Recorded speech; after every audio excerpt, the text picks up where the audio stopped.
امشب در 24 واکنش‌های گسترده به درمان حسین علی نیری، قاضی دادگاه‌های کشتار 67 در هانوفر آلمان. تکذیب قوه قضاییه ایران و دکتر سمیعی همزمان با تجمع ایرانیان در مقابل کلینیک محل درمان او. וכעת, לאחר שנדחו כל ההסתייגויות, אנחנו מצביעים. اعتراض شدید در مجلس و آشوب در خیابان‌های اسرائیل. کنست به درخواست دولت اختیارات قوه قضاییه را کاهش داد. و رونمایی از لوگوی جدید توییتر، ایلان ماسک اکس رو جایگزین پرنده آبی کرد. از واشنگتن دی سی این 24 است با فرداد فرحزاد. بینندگان ایران اینترنشنال در ایران و سراسر جهان سلام و وقت بخیر. قوه قضاییه ایران و دکتر مجید سمیعی مدیر انستیتوی بین‌المللی مغز و اعصاب هانوفر آلمان معالجه حسین علی نیری قاضی شرع دادگاه‌های 67 رو در این مرکز تکذیب کردند. آقای سمیعی گفته این اتهاماتی که برای لطمه زدن به اعتبار او مطرح شده تازگی نداره، هرچند که او به عنوان یک پزشک وظیفه داره که هر کسی حتی ولادیمیر پوتین رو هم معالجه کنه. این در حالی که روزنامه ولت آلمان و همینطور نهاد حقوق بشری انجمن آزادی برای خاورمیانه حضور این چهره نزدیک به روح الله خمینی رو در این درمانگاه خصوصی تایید کرده بوده. مهدی مهدوی آزاد روزنامه‌نگار از بن آلمان با ما. آقای مهدوی آزاد، این که از دولت آلمان انتقاد بشه، این که از دستگاه قضایی آلمان خواسته بشه که او رو برای اتهاماتی که متوجه او هست تحت پیگرد قرار بدن، کاملا متوجه هستم، ولی اینکه از یک پزشکی بخوان که او رو درمان نکنه به خاطر پیشینش رو نمیفهمم. ببینید، من دیدم حدود 10 ساعت پیش نشر فوکوس یک گزارشی نوشته. حالا من شخصا به فوکوس شاید بیشتر اعتماد میکنم. منابع دیگه هم گفتن که ظاهرا آقای نیری از 27 ژوئن، یعنی میشه 6 تیر ماه، در هانوفر بوده. منبع خبرم به ادعای این شواهدم نشون میده درسته. باز نهایتا این بار هم اسرائیل بوده، یعنی آقای فولربک که رئیس انجمن دوستی اسرائیل آلمان هست، ظاهرا به صورت محرمانه ابتدا به دادستان نیدرساکسن ایالتی که در واقع مسئول هست و به وزارت کشور، وزارت خارجه اطلاع میده و ظاهرا بعد از چند روز موقعی که مقامات کاری نمی‌کنند ظاهرا این خبر رو درز میدن و خب شاید حالا منابع ایرانی هم از طریق دیگه‌ای فهمیده باشن. یادتون نره که حدود یک ماه قبلش اسدالله اسدی آزاد میشد. این خبر اصلا شوکه کننده است. یعنی شما ببینید هاشمی شاردی سال 97 اینجا اومد، همین هانوفر، همین کلینیک، تا دم بازداشتش پیش رفتن فراریش دادن.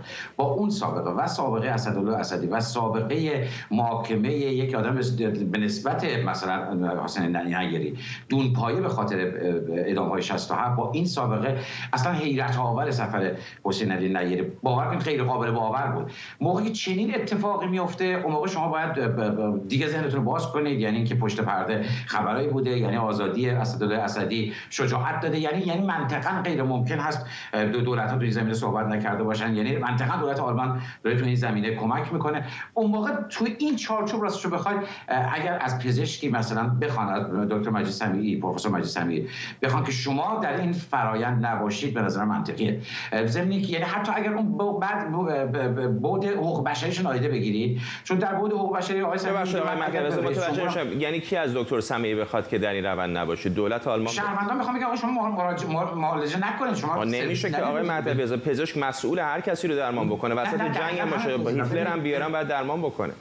نه همین من داشتم توضیح میدم. ببینید اخلاق پزشکی، حالا بذارید یه پزشک راجع بهش صحبت بکنه. پزشک اگر دشمن شما و دشمن خودش افتاده باشه، در حال مرگ باشه، کنارش یک سرباز خودی باشه، اگه پزشک نظامی نباشه، اون که حالش بدتر رو باید درمان کنه، یعنی اون دشمنش رو باید درمان کنه. درسته. منتها این مگه حسین علی نیری فقط یه دونه کلینیک هانوفر، یه دونه مجید سمیعی بود درمانش میکرد. این یک پروسه سازمان یافته است. ببخشید مثلا میگم یه پروسه سازمان یافته، یک تجارت سازمان یافته است. اینو به عنوان کسی میگم که در آلمان هست و حاضرم پاسخگو باشم به هر شکایت پروفسور سمیعی. یک تجارت سازمان یافته است برای آوردن کسانی که در جنایت دست دارن به آلمان درمانشون ببرگردن.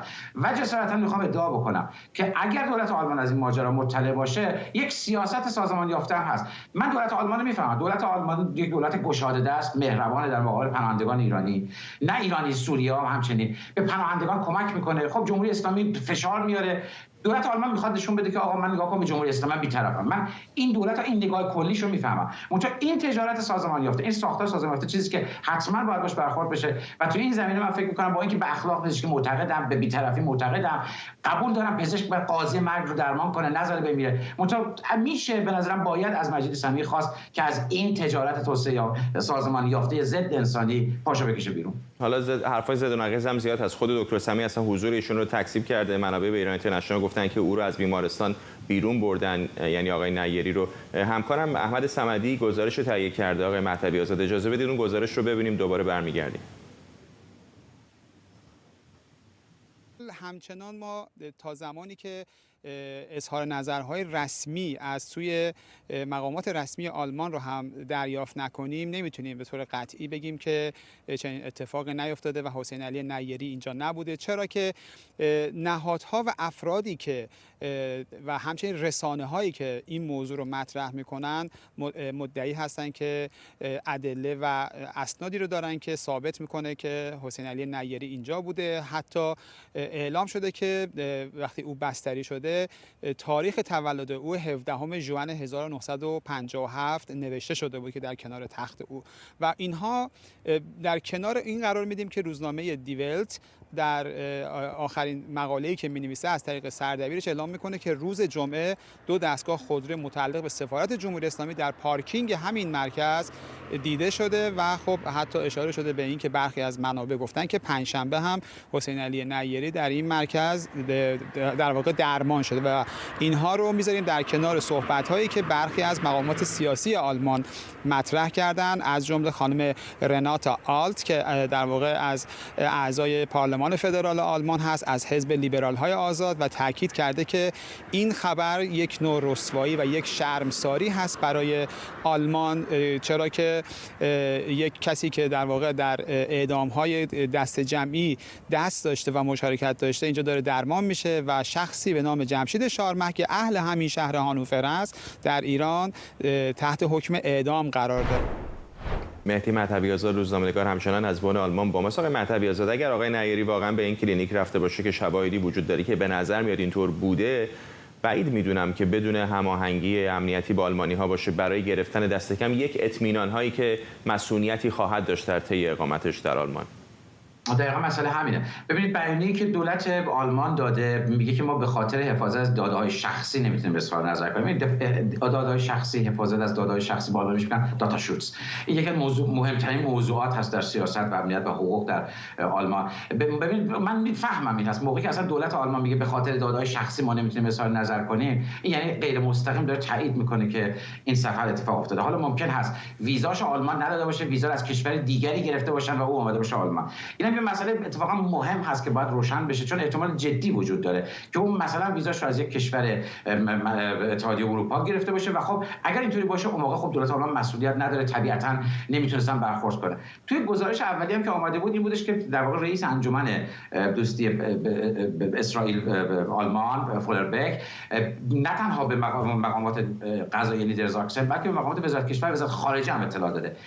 این زن هم تقویت میکنه این نگاه رو که شاید ویزا توسط آلمان صادر نشده باشه. منتها با همه این وجود دستگاه اطلاعات خارجی آمریکا آلمان BND تقریبا فکر می‌کنم که با دستگاه اطلاعات خارجی بریتانیا برابری میکنه. در اتحادیه اروپا منطقاً دومین دستگاه اطلاعاتی است، بسیار قدرتمند. فرپاسونشوس دستگاه اطلاعاتی داخلی آلمان هم قدرتمنده.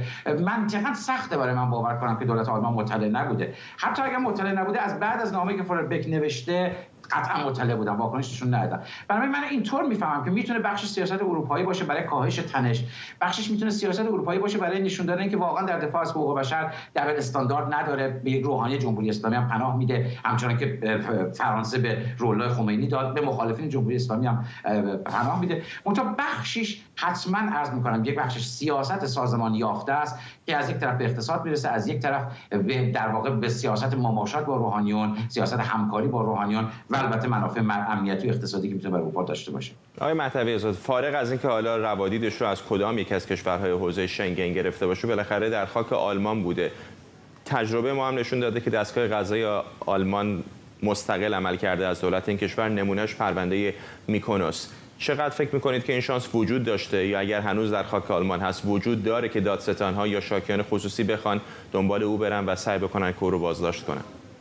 ببینید من چیزی که میفهمم دستگاه قضایی آلمان واقعا دستگاه مستقلی است، آزاده، به مبانی حقوق بشر، به مبانی در واقع کنوانسیون حقوق بشر تا اونجا که من میفهمم بیش از هر دستگاه دیگه در اتحادیه اروپا در واقع اعتقاد قلبی وجود داره به حقوق زنان همچنین. متأ یادتون باشه این پرونده‌های خارجی است برای اونها. منظورم چیه؟ منظورم که شما با دادستان آلمانی که صحبت می‌کنید، این دادستان تهران نیست، اسم رو نمی‌شناسه، پرونده رو نمی‌شناسه، مشخصات رو نمی‌دونه، شرایط رو نمی‌دونه و خب باید برای اونها اطلاعات داده بشه و خب موقعی که مثلا ایرانی‌ها ممکنه اطلاعات ببرن، ایرانی‌ها رو نمی‌شناسه، اینا تحقیقات زمان میبره. منظورم این هستش که شما شاید انتظار نداشته باشید که از یک دادستان که فوری بتونه وسط بیاد، مگر اینکه کسانی باشن به صورت سازمان یافته اطلاعات بدن و کار بکنن. منطقاً من فکر می‌کنم توی این شرایط دستگاه قضایی آلمان از استقلالش میتونه رسیدگی کنه، اما شک دارم که دولت آلمان با ابزاری که داره موافقت بکنه. دولت آلمان فکر کنم تا اونجایی که میفهمم توی این شرایط بیشتر دنبال کاهش تنش در خاورمیانه است. ممنونم از شما. مهدی مهدوی آزاد، روزنامه‌نگار از بن آلمان. تصاویر زنده داریم از اعتراضات در تل‌آویو، احتمالاً در جریان هستید. کمی پیشتر امروز کنست یا پارلمان اسرائیل سرانجام بعد از ماه‌ها چانه‌زنی و نزاع‌های سیاسی تصمیم دولت نتانیاهو برای تغییر در قوانین قضایی کشور و اصلاحات در دستگاه قضایی رو با تقریباً کمی بیشتر از نیمی از رأی اعضای کنست به تصویب رسوند. میدونید که خیابان‌های تل‌آویو و شهرهای مختلف اسرائیل در چند ماه گذشته شاهد اعتراضات گسترده بودند. بسیاری معتقدند که تصمیم دولت آقای نتانیاهو برای آنچه او اصلاحات قضایی در قوه قضاییه میخونه دموکراسی اسرائیل رو شکننده میکنه و کنترل و نظارت دستگاه قضایی رو بر اقدامات دولت و همینطور مجلس کاهش خواهد داد. میبینید که اعتراضات در تل‌آویو، پایتخت دیفکتو اسرائیل، به نظر میاد که تا اندازه به خشونت کشیده شده. نیروهای آتش نشانی رو میبینم که دارن سعی میکنن، به نظر شاید خودرویی باشه که در آتش سوخته یا چیزی مشابه رو خاموش بکنن. گمان هم نمیره که این اعتراضها به این زودی‌ها به پایان برسه. در طول برنامه امشب مفصل‌تر به این موضوع خواهیم پرداخت. اعتراضات گسترده رو می‌بینید در تل‌آویو اسرائیل در اعتراض به اقدامات دولت نتانیاهو برای تغییرات در دستگاه قضایی کشور. همونطور که گفتم، لایحه جنجال برانگیزی که پارلمان اسرائیل تصویب کرده مدت‌ها با اعتراضات گسترده همراه بوده. پیش از این دیوان عالی اختیار داشت که جلوی اقداماتی که از نگاه این دیوان و به اصطلاح نامعقول بودن رو محدود کنه، اما حالا با تصویب این قانون قدرت دستگاه قضایی و دادگاه‌ها در قبال دولت محدود میشه. رئیس جمهوری اسرائیل در تلاش برای افزایش قدرت دولت در قبال دستگاه قضایی، نخست وزیر اسرائیل از رهبران سیاسی و احزاب خواسته بود با دولت به مصالحه برسند. گفتگوها برای یافتن یک راه مصلحت‌آمیز بر سر اصلاحات پیشنهادی شکست خورده و تصویب لایحه منجر به ناآرامی در این کشور شده. طرح مورد نظر با موافقت 64 نماینده از 120 عضو در کنست به تصویب رسید. נמנדگان مخالف بعد از تصویب طرح در صحن مجلس فریاد خجالت بکشید سر دادند. וכעת, לאחר שנדחו כל ההסתייגויות, אנחנו מצביעים על החוק בקריאה. מי שאינו מעוניין להצביע מוזמן לצאת. מי שלא, נעזור לו. מזכיר הכנסת, בעד. בעד. ינון אזולאי. בעד. بابک اسحاقی خبرنگار ما در تل‌آویو از عزم شماری از معترضان برای ادامه اعتراضات گفت. هزاران نفر از مخالفان این لایحه در خیابان‌های اورشلیم دست به تظاهرات زدن، با پلیس درگیر شدند. 10 نفر دستگیر هستند. در حال حاضر تظاهر کنندگان تلاش کردند که خیابان‌ها را بند بیارند. در تل‌آویو هم اوضاع تقریباً به همین منوال هستش و خیابان‌های اصلی را تظاهر کنندگان تلاش می‌کنند که ببندند. دانشجویان و رهبران این مخالفان از همه مردمی که مخالف این لایحه هستند و تصویب اون را یکی از بزرگترین دیکتاتوری هایی که میتواند اسرائیل را در بر بگیره، از همه خواستند که به خیابان ها بیان و امشب را تا صبح در خیابان ها باشند. به نظر میاد که امشب شب سرنوشت سازی برای کشور اسرائیل خواهد بود. اسرائیل در یکی از بزرگترین بحران های داخلی خودش و دو پارچه شدن. بخش از صحبت همکارم رو میشنیدید. علی سعدزاده، تحلیلگر مسائل خاورمیانه از فرانکفورت به ما پیوسته. آقای سعدزاده، من در این تاریخ معاصر به یاد ندارم بحران تا این اندازه جدی در داخل خود اسرائیل. بله، چون بعضی ها میگن این آغاز پایان دموکراسی در اسرائیل و حدس میزنن که با تصویب این قانون در حقیقت آقای نتانیاهو یا هر نخست وزیر دیگه شکلی پیدا میکنه مثل اردوغان در ترکیه، مثل اوربان در مجارستان، شبیه دولت لهستان میشه، یعنی کشورهایی که در حقیقت ظاهر دموکراسی دارن ولی در این حال دولت هر کاری دلش میخواد انجام میده. و به همین علت هم هست که این تظاهرات به این صورت وسیع. مخالفین اعلام کردند که فردا به همین دادگاهی که هنوز همون قاضی‌های قبل هستند شکایت خواهند برد علیه این قانون. باید ببینیم کارشون به جایی میرسه یا نمیرسه، ولی مهم این است که در حقیقت بخشی از نخبه‌های سکولار جامعه اسرائیل در حال ترک این کشور هستند یا به فکر این ترک این کشور هستند.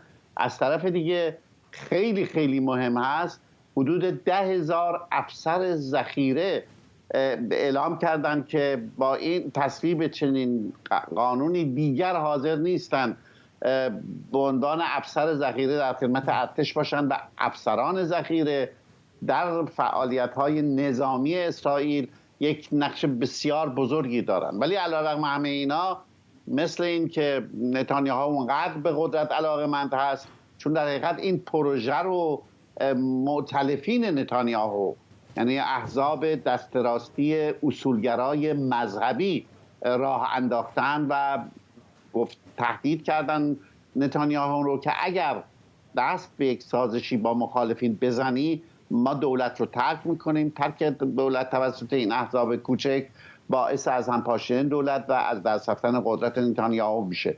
و همین علت این مسئله رو پذیرفته.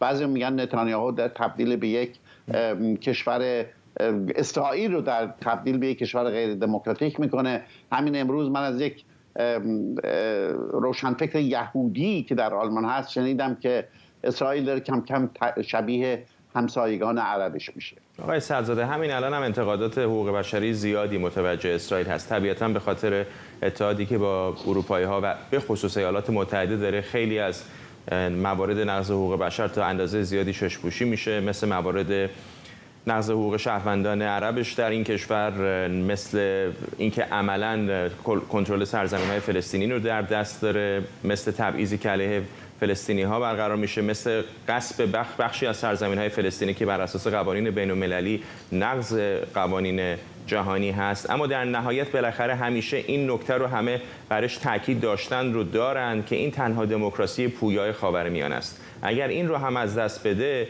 چه چیزی برای دفاع میمونه برای کسانی که از اسرائیل دفاع میکنن؟ خیلی خیلی مشکل میشه.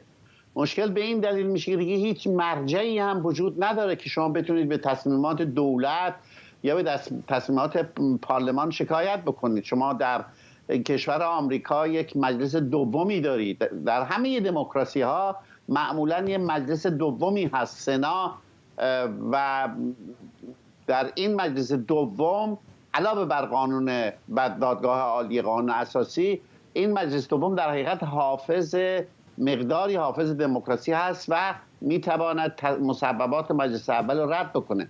در اسرائیل متاسفانه ما قانون اساسی نوشته نداریم، برخلاف تمام کشورهای دموکراتیک دیگه. البته بریتانیا هم نداره. بریتانیا نداره، ولی شما مجلس اعیان و اعوام دارید.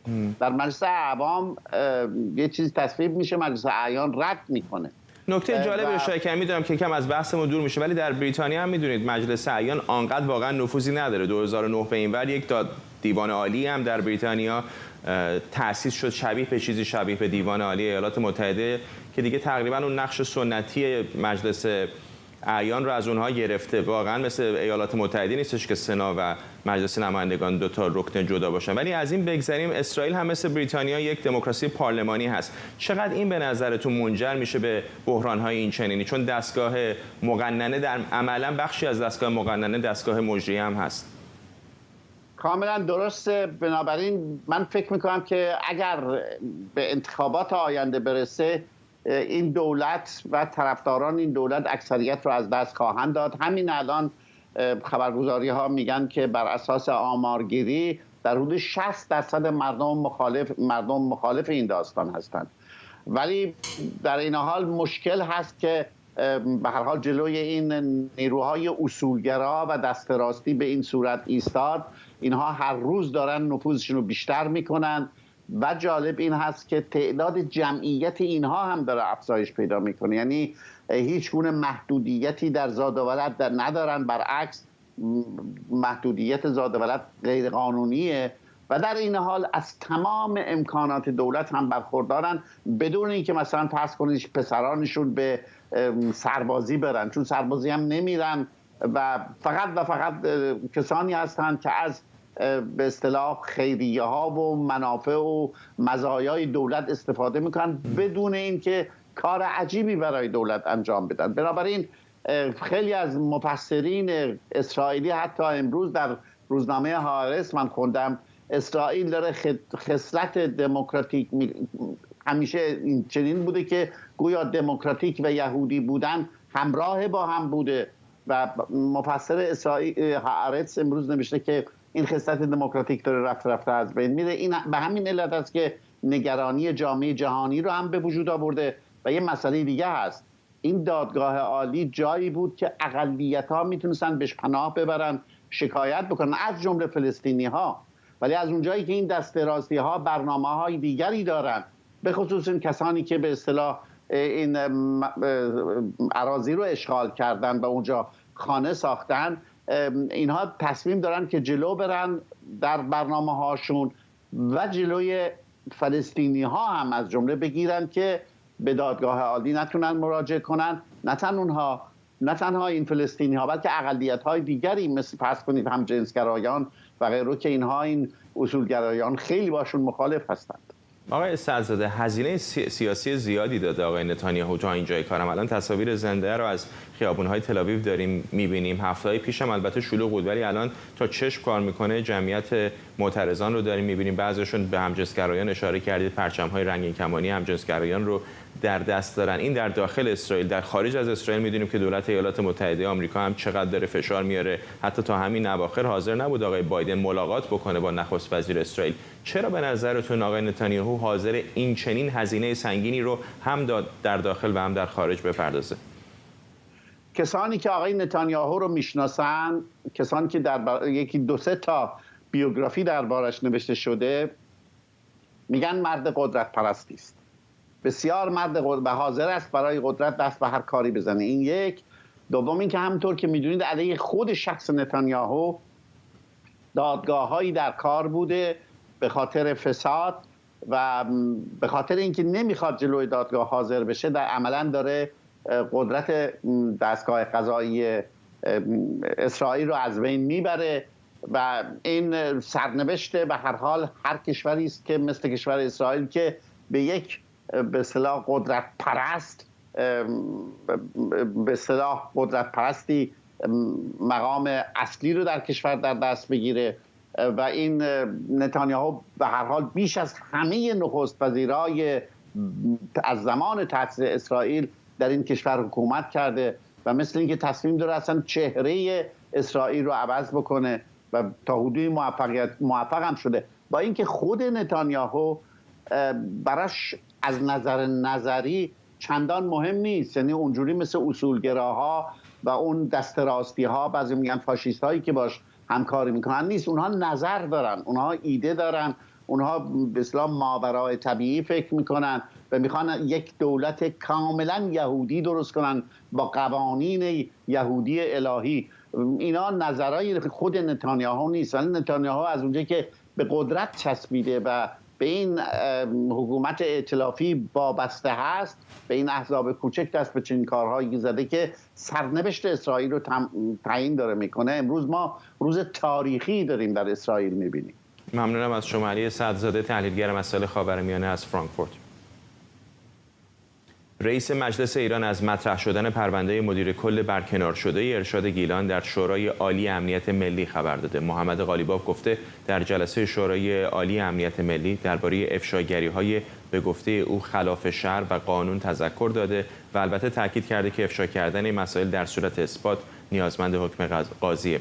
آقای قالیباف این حرفا رو در جواب نماینده صومعه سرا در مجلس که خواهان برخورد با منتشر کنندگان فیلم فساد اخلاقی رضا ثقتی شده بود عنوان کرد. رضا حاجی حسینی روزنامه‌نگار در مالمو سوئد میگه در حال حاضر انتقاد عمده مردم به این موضوع بیشتر مربوط به دوگانگی برخورد نظام قضایی ایران در مسائلی از این دست میشه. این که آقای قالیباف به حال ناگهان یادش آمده که قانون تأکید داره که افشا شدن چنین مواردی باید به حکم قاضی باشه، خب نکته قابل تأملی است از این نظر که خوبه که قانون اساساً حاکم بشه، اما مشکلی که وجود داره این وضعیت یک بام و دو هوا و استاندارد دوگانه حاکم در جمهوری اسلامی است. اینکه در برابر قانون عده‌ای برابرترند به تعبیری. شما می‌بینیم یعنی در واقع تجربه‌ای که ما داشته ایم در طول دهه‌های گذشته نشون میده که صدا و سیمای جمهوری اسلامی هر زمان اراده کرده تصویر افراد رو بدون اینکه اینها محکوم شده باشند پخش کرده.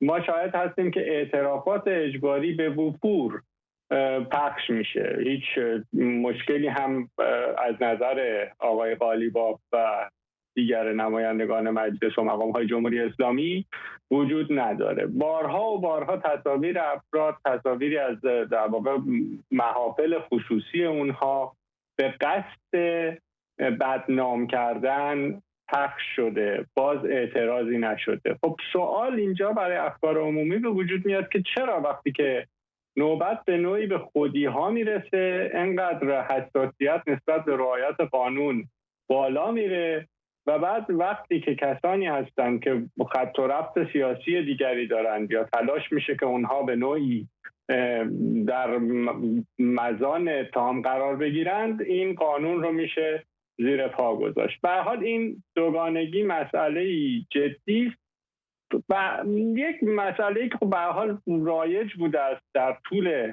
سالهای گذشته از پیش به لحاظ تاریخی هم حتی میشه به هر حال بهش نگاه کرد، این است که ما میدونیم چنین رفتارهایی، چنین روابطی اصولا میان گروه‌هایی که متعلقند به این مجموعه های دینی، به هیئت‌ها، به دستجات دینی وجود داشته. یعنی در افواه شنیده میشه مثل‌ها، لطیفه‌ها، اون چیزهایی که خب به هر حال اینها بار جنسی داره و متاسفانه معمولاً حقوق جنسی افراد همجنسگرا چه بسا در اونها مورد آزار و اذیت قرار میگیره، اینها مطرح میشه. خب اینها چیزهایی بوده که وجود داشته، منتها اینکه یک مقام در سطح مدیر کل فرهنگ و ارشاد اسلامی استان گیلان چنین مسئله‌ای ازش عمومی بشه، در واقع منتشر بشه، خب به ما نشون میده که چقدر سالوس، ریاکاری و فاصله میان سبک زندگی افراد و اون چیزهایی رو که در تلاش میکنند ارائه بدن به افکار عمومی زیاده، باور ندارند اساسا به اون چیزی که مطرح میکنند و صرفا اینها رو دارن میگن برای اینکه خودشون رو نزدیک بکنند به ساختار قدرت، اون نظام امتیازبری تا وقتی که حاکم هست. خب افراد برای اینکه بتونند به اون امتیاز مورد نظر برسند تا حد توان ممکنه که چنین کارهایی بکنند، مسائلی رو مطرح بکنند که اساساً در زندگی عادی خودشون هیچ پایبندی بهش نداشته باشند. رضا حاجی حسینی بود، روزنامه‌نگار در مالمو سوئد. رئیس پلیس فتا گفته 12 نفر رو به اتهام فروش لباس‌های نامتعارف و به گفته او توهین‌آمیز به اسلام و محرم در اینستاگرام دستگیر کرده. به گفته داوود معظمی گودرزی بیش از 15 صفحه مجازی هم برای فروش محصولات در این شبکه اجتماعی تبلیغ می‌کردند. آقای گودرزی گفته نیروی انتظامی در مقابل توهین به مقدسات به طور جدی برخورد می‌کنه. به گفته او چندین هزار نوع لباس که او توصیفش این بوده که نامتعارف بودند با هجوم نیروهای انتظامی به انبارهای این افراد ضبط شده. فهیمه خضر حیدری روزنامه‌نگار اینجا در استودیو با ماست. خب خیالمون راحت شد در مورد وضعیت لباس‌ها. می‌دونیم که یک نگرانی رو بالاخره بررسی کردن و حلش کردن. من فکر می‌کنم که بیایم به این نگاه کنیم ببینیم که اصلا چه نوع حکومت‌هایی به لباس مردم کار دارن، به سر و شکل و موی مردم کار دارن. این تعریف در واقع به قول بچه‌ها با رسم شکل فاشیسم و دیکتاتوری معنای دیگری نداره که شما به لباس و سر و شکل و موی مردم کار داشته باشید. حکومت عادت کرده که در طول این بیش از 4 دهه متعارف و نامتعارف رو تعریف بکنه، تحویل مردم بده. یه خط تولید مثل رمان 1984 اورول، وزارت حقیقتی داشته باشه که خط تولید حقیقت داشته باشه، حقیقت رو بسازه، به مردم بگه حقیقت این است و بس، متعارف اینه، نامتعارف اینه.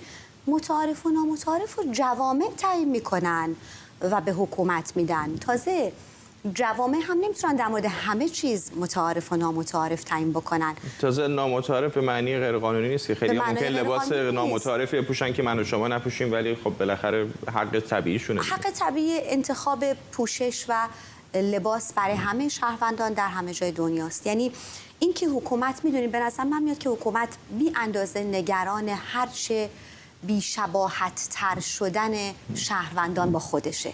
میبینه که این شهروندان هر روز دارن شباهتشون رو با حکومت و بدن حکومت بیشتر از دست میدن. هر زنی که این حجاب اجباری رو از سر برمیداره در حقیقت فقط موهای سرش رو که افشا نمیکنه، خیلی چیزهای دیگر رو افشا میکنه، یک سبک زندگی دیگری رو افشا میکنه که مستقیما در تضاد و تناقض با ایدئولوژی که یا هویت ایدئولوژی که حکومت در طول بیش از این 4 دهه تلاش کرده بسازه و به مردم حقنه کنه. امروز میبینه که پاسخ نمیگیره، بنابراین با استفاده ایستادن پشت واژه‌هایی مثل متعارف و نامتعارف، عفاف، نهاد خانواده و اینها تلاش میکنه که اون برتری مصنوعی رو که ایجاد کرده به لحاظ ارزشی حفظ بکنه. حالا جالب اینه آخه خیلی اوقات خودشون و نزدیکانشون هم همین استانداردهایی رو که به قول معروف میذارن رعایت نمی‌کنن. یعنی بسیار اوقات می‌بینید تصاویر خصوصی فرزندان همه مقامات جمهوری اسلامی چه در داخل چه در خارج از کشور بیرون میاد که می‌بینیم آزادانه لباس می‌پوشن، آزادانه در مهمانی‌ها شرکت می‌کنن، یا خود همین داستان پرونده آقای ثقتی که کم پیشتر بهش حرف زدیم. در داخل یک رفتار دارن، در بیرون یک رفتار دیگر دارن. یعنی خودشون هم پایبند به همون چیزایی که میگن نیستن. به این دلیله که ارزش‌هایی که حکومت ساخته اونقدر یک مغاک بین حکومت و زندگی مردم وجود داره، اونقدر دور از زندگی جدید، آگاهی‌های نو. چون ببینید من شخصا معتقدم که مردم به خصوص امروز در ایران یا نسل جوان حتی اگه برای آزادی نجنگن، نمیتونیم قاطعانه بگیم همه دارن برای آزادی میجنگن، برای زندگی آزاد مبارزه میکنن. این دوتا با هم فرق داره و حکومت میدونه زندگی آزاد در نهایت به آزادی منجر خواهد شد. بنابراین همه تلاشش رو میکنه که جلوی این رو بگیره، ولی اونقدر سیل شدید، سونامی در واقع التهاب آور خواست زندگی جدید و آزاد در بین مردم ایران شدیده که حکومت به 10 انگشت بیشتر نیاز داره برای اینکه جلوی این در واقع سوراخ‌ها رو بگیره که این سونامی حکومت و ارزش‌های جعلی و برساختش رو با خودش نبره. حالا شما میگید سوراخ، ولی تصاویری که از تهران داره میاد به نظر میاد که این سده کاملا ترک خورده. برای اینکه خیلی اوقات ویدیوهای ما داریم میبینیم، حالا نه فقط تهران، شهرهای دیگه بله، که تقریبا نیمی از زنان بی‌حجابن عملا. همینطوره و زنان با این در واقع مخالفتشون با حجاب اجباری دارن به حکومت میگن که حکومت خوب حکومتی است که هر چه کمتر حکومت کنه، هر چه کمتر دخالت کنه، نماینده ارزش‌های ما باشه. ارزش‌های ما حتی اگر بپذیریم زمانی این بوده، الان داریم واضح آشکار میگیم که دیگه این نیست و نمیخوایم که حجاب اجباری رو بر سرمون تحمل بکنیم و حکومت اتفاقاً برخلاف اینکه فکر میکنه که شهروندان باید مطیع حکومت باشن، تعریف حکومت اینه که نماینده افکار و ارزش‌های جمعی یک جامعه باشه و مطیع اونها باشه، نه اینکه بخواد اینی که میگید نکته مهمی است. چون مثلا همینجا در ایالات متحده هم زمانی بوده که مثلا پلیس میرفته در کنار ساحل دامن یک نفر ممکن اندازه میگرفته، میدونی؟ ولی خب نقض قانون اساسی جوامع تغییر میکنه. این ویژگی زندگی که مدام تغییر میکنه و ویژگی دیکتاتوری که از تغییر، تکثر و تفاوت میهراسه. سپاسگزارم از شما. فهیمه خضر حیدری، روزنامه‌نگار اینجا در استودیوی ما. 7 سال پیش در 2 مرداد 1395 راهپیمایی مسالمت‌آمیز جنبشی در کابل به نام جنبش روشنایی هدف 2 حمله مرگبار انتحاری قرار گرفت. 87 نفر که بیشترشون دانشجو بودند کشته و بیش از 500 نفر دیگه زخمی شدند. مسئولیت حمله به این راهپیمایی رو ولایت خراسان داعش به عهده گرفت. این حمله که یکی از 10 حمله سازمان یافته بر غیر نظامیان شیعه و هزاره در افغانستان بود، پایان راهپیمایی‌های خیابانی و مسالمت‌آمیز رو در دوران حکومت پیشین این کشور کلید زد. جنبش روشنایی که در اعتراض به تغییر مسیر یک خط برق وارداتی شکل گرفت، به عنوان جنبش بزرگ شهروندان افغانستان علیه تبعیض هم شناخته میشه. سعید مددی، پژوهشگر مؤسسه خاورمیانه در واشنگتن با ماست. آقای مددی، جنبش روشنایی امروز در افغانستان زیر حکومت طالبان کجا وایستاده؟ سلام به شما و به مخاطبای شما. من فکر میکنم بسیار زیاد دشوار است که دقیقاً جنبش با او شکل و شمایل را که پیش از 15 آگوست یا حداقل 7 سال قبل وجود داشت شما در افغانستان کنونی ببینید. اما ظرفیت را که از درون از او جنبش روشنایی بیرون شد، ظرفیت جمعی را که به عمل نشست و از مردم را بسیج کرد، او ظرفیت فکر میکنم بقایاش شما هنوز از داخل افغانستان میبینید. یک چهره از او ظرفیت جمعی را شما میتونید در اعتراضات زنان افغانستان ببینید که در مقابل تمام تهدیدها و خطرات را که وجود داره هنوز به جاده ها بیرون میشن و در مقابل طالبا اعتراض میکنند. هفته قبل طالبا، یک مثال دیگه شما مثلا شما میتونید ببینید هفته قبل طالبا مراسم مذهبی شیعیان را در محرم بهش محدودیت وضع کردن و در پاسخ به او یک از جالبترین چیزهایی که اتفاق افتاد، هزاران شهروند شیعه مذهب در افغانستان در غرب کابل یک تومار طولانی را نوشتند و پای از او امضا کردند تا که به مقامات طالبا بفرستند برای رفع از محدودیت ها. وقتی مردم هنوزم در مخالفت با رژیمی که تنها با خشونت حرف میزنه و تنها زبان خشونت را میفهمه هنوز هم تومار مینویسن و امضا میکنه، من فکر میکنم این بقایای از ظرفیت جمعی است که از داخلش جنبش روشنایی بیرون شده.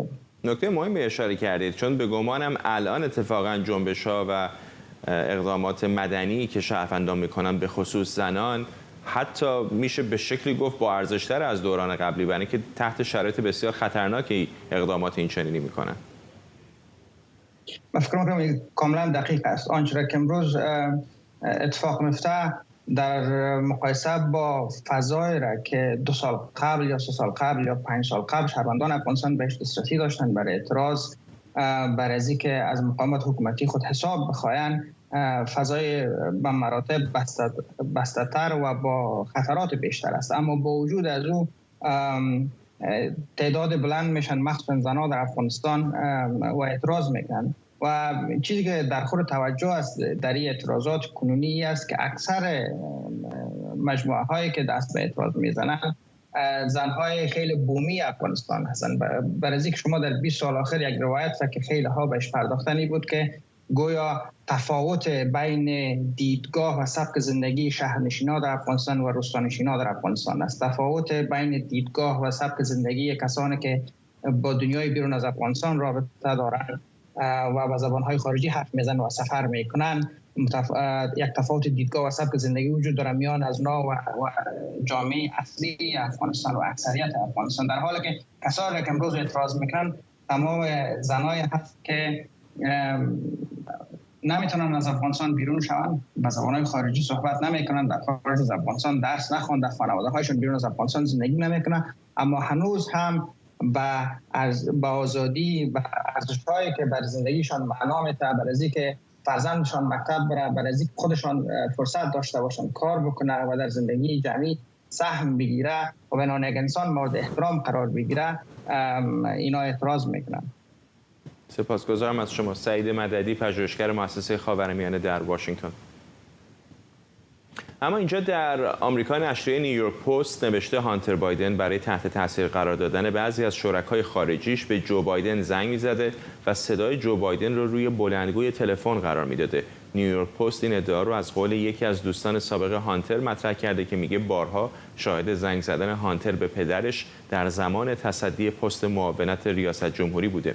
تماسایی که به نوشته این نشریه برای تحت تاثیر قرار دادن رؤسای شرکت‌های خارجی برقرار شده. جو بایدن بارها دخالت در معاملات تجاری پسرش رو رد کرده، اما کمیته نظارت مجلس نمایندگان با احضار شهود و برگزاری جلسات متعدد با تمرکز بر خانواده بایدن سعی داره مدرک محکمه پسندی به دست بیاره تا فشارها رو برای استیضاح رئیس جمهوری آمریکا افزایش بده. بریم به کنگره آمریکا همراه بشیم با آرش علایی. آرش، این گزارش‌های این چنینی همینطور داره اسم خود رئیس جمهوری آمریکا رو هم وصل میکنه به پسرش هانتر بایدن. یک اشتباه، یک نکته حساس اگر درز بکنه به بیرون میتونه رسوایی بزرگی برای آقای بایدن باشه، اینطور نیست؟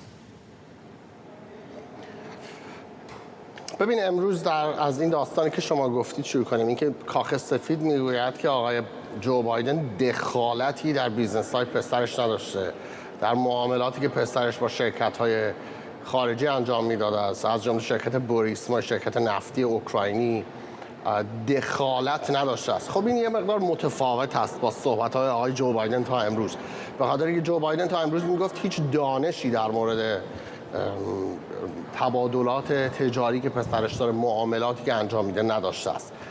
دانش نداشتن با در مورد یک داستانی با اینکه دخالت نداشت در یک داستانی با هم متفاوت است. و گزارش نیویورک پست هم از همین جهت اهمیت دارد. اون لپتاپ کذایی که از سال 2017 آقای هانتر بایدن جا گذاشته بود و بسیاری از این اطلاعات به خاطر که این لپتاپ رو جا گذاشته بود فاش شد.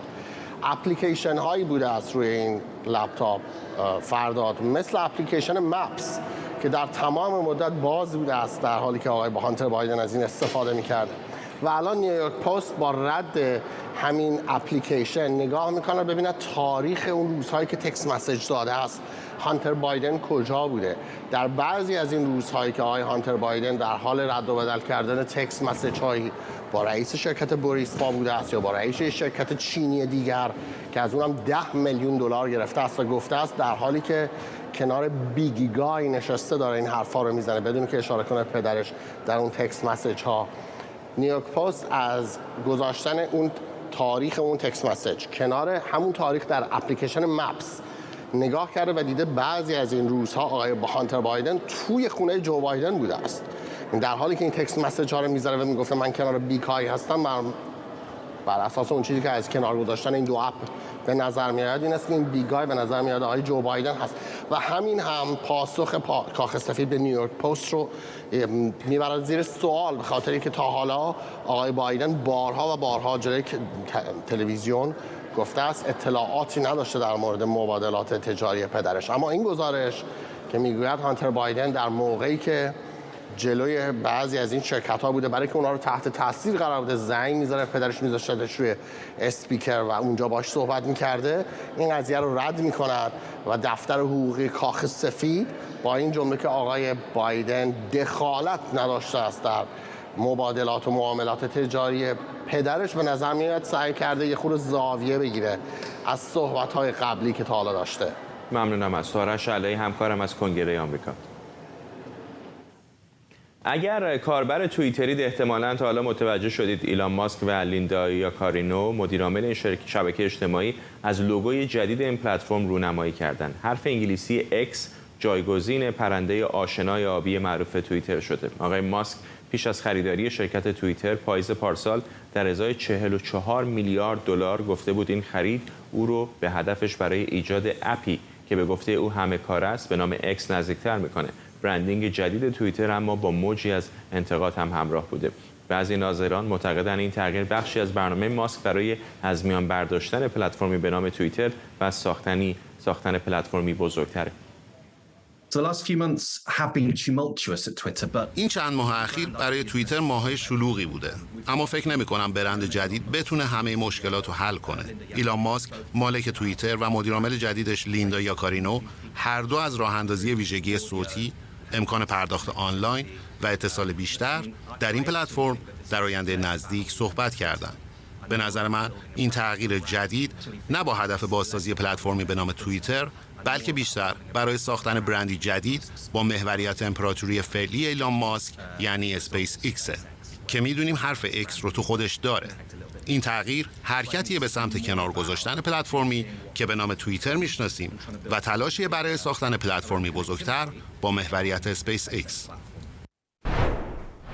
علیرضا منافی، پژوهشگر آزاد اینترنت و امنیت دیجیتال از ترکیه با ما. آقای منافی، اقدام خیلی جسورانه اینطور نیست؟ چون توییتر یکی از بزرگترین برندهای دنیاست، برندی بسیار شناخته شده. این پرنده آبی رو تقریبا کمتر کسی در دنیا نشناسه. حالا بودن شرکت‌های مثل گوگل که مثلا نام شرکت مادر رو به آلفابت تغییر دادن یا فیسبوک به متا تغییر داده، ولی نام محصولشون رو تغییر ندادن. فیسبوک همچنان فیسبوک هست، گوگل هم همچنان گوگل.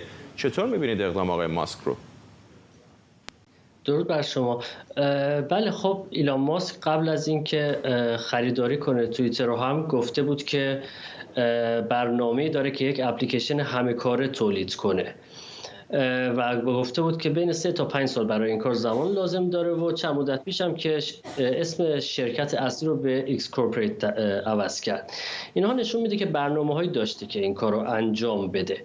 اما خب این که روشش چجوریه، این که در راهی میخواد قدم بذاره که به نظر میرسه یکم نوین نیست. این راهی که در نظر داره مثلا یه چیز شبیه به ویچت درست کنه، الان دنیا کاملا برعکس اون داره حرکت میکنه. همه چیز داره دیسنترالایز میشه. کسی تمرکز گرایی رو در اولویتش قرار نمیده که مثلا 10 تا اپلیکیشن رو بیای بکنی یه اپلیکیشن. ولی آقای منافی بخشید حرفتون رو قطع کردم. همین ویچتی که میگید در چین میدونید که چقدر کاربرد گسترده‌ای داره؟ یعنی شما از بقالی در چین تا گرفتن تاکسی تا ارتباطات اجتماعی، بخش بزرگی از جامعه چین داره از ویچت استفاده میکنه. اگر آقای ماسک بتونه این رو در سطح جهانی عملی بکنه، خب موفقیت بزرگی، نه؟ خب اون رو هم باید در اسکیل خودش مقایسه کنیم. اون در اسکیل چین هست که دوست داره همه چیز رو نظارت کنه. خیلی راحت میتونه مردم رو در یک پلتفرم همه فعالیت‌هاشون رو تحت نظر داشته باشه. ولی آیا در کشورهای آزادتر هم چقدر مثلا ایلان ماسک میتونه تضمین کنه که وقتی که این همه رفتارهای مهم آنلاین قرار در یک پلتفرم انجام بشه میتونه از این داده ها حفاظت کنه؟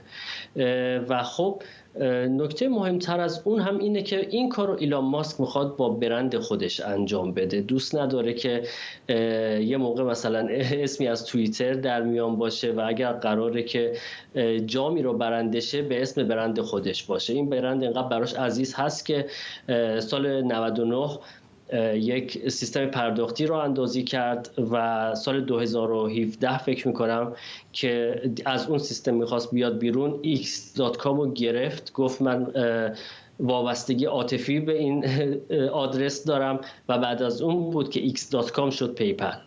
این رو به نظر میاد که نگه داشته بود که یک موقعی که مناسب باشه ازش استفاده کنه. به نظر من حرکتی که ایلان ماسک داره انجام میده یک شروع خیلی خوب میتونه باشه. همونطور که خودش هم گفته ما قابلیتش داریم که نیمی از اقتصاد دنیا رو از آن خودمون کنیم.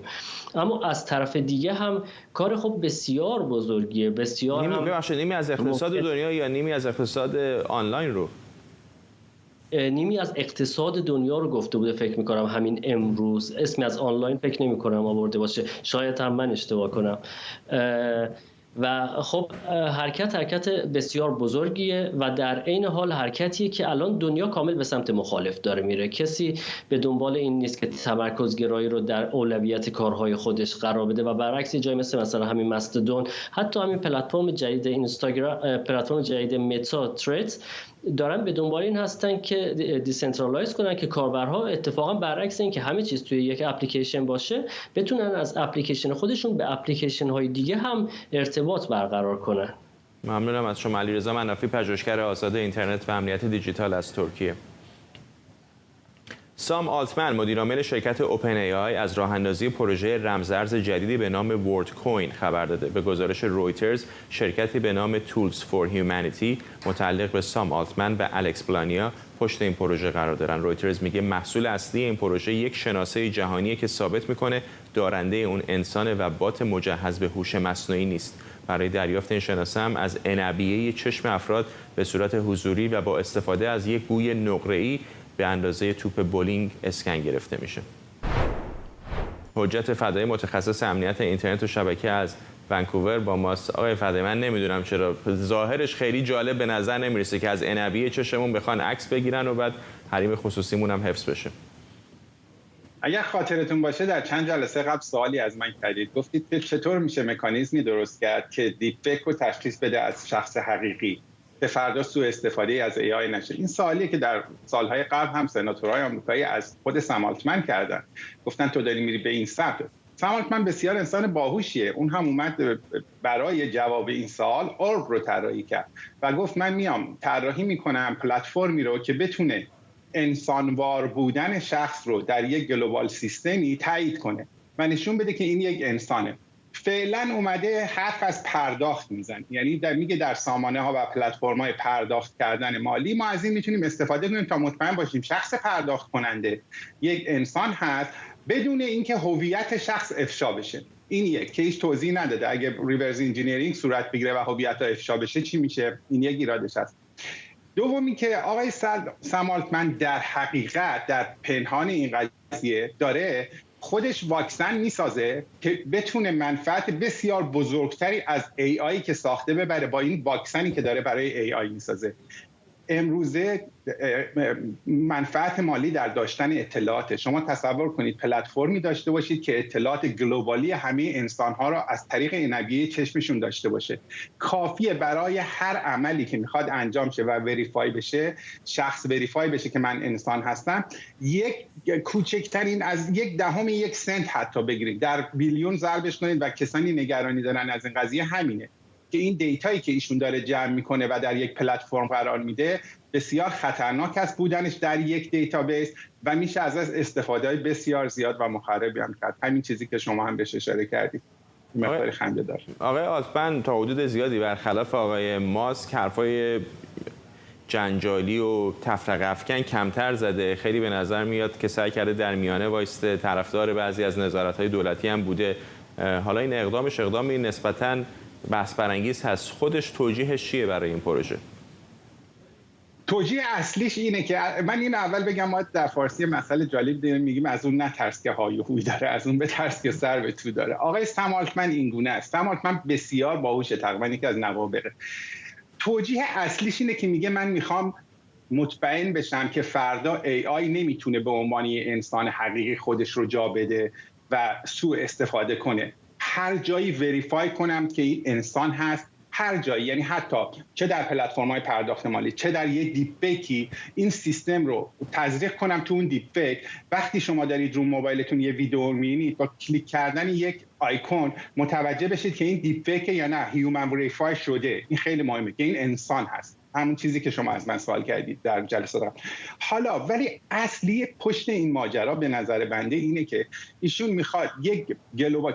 چرا؟ چون هر کس که بخواد وارد این سیستم بشه فردا مجبور هست دیگه اطلاعاتشو بده. تا یه جایی مردم مقاومت میکنن، میگه من نمیخوام بایومتریک های من اسکن بشه، چشمم باید اسکن بشه، انگشتم و صورتم، تنها چشم نیست. برای اینکه چشم شما رو بپذیره باید کل صورت و انگشت شما رو هم اسکن کنه. فردا مجبور میشید. چرا؟ چون میخواین پرداخت مالی انجام بدید، طرف مقابل به شما میگه وریفای کن که یک انسان هستید، مجبورید برید تو سامانه اور صورتتون اسکن کنید، انگشتتون اسکن کنید و عنبیه چشمتون اسکن کنید.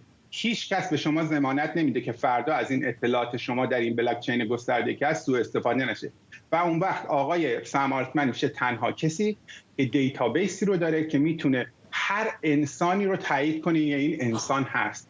ایشون باید و پلتفرم ایشون باید تایید کنه که شما انسان هستید. من برای هویت انسانی مجبور هستم اون وقت از ایشون تاییدیه بگیرم. آقای فرهاد، حالا جزئیات دیگری هم هست که روشن نیست. مثلا اگر کسی چشم نداشته باشه، نابینا باشه، بعد چه بشه وضعیت او؟ بله خب این بالاخره البته به خاطر اینکه اینا احتمالات خیلی کم هست و تعداد خیلی کم هست به این چیزها زیاد نگاه نمی‌کنن. ولی مسئله اصلی آقای فرهاد در این قضیه اینه که من برای انسان، برای ثابت کردن انسان نیاز ندارم آقای سم آلتمن من رو تایید کنی که من انسان هستم. این اصلیه. اینجا آزادی من میره زیر سوال، هویت انسانی من میره زیر سوال که یه نفر دیگه باید تایید کنه.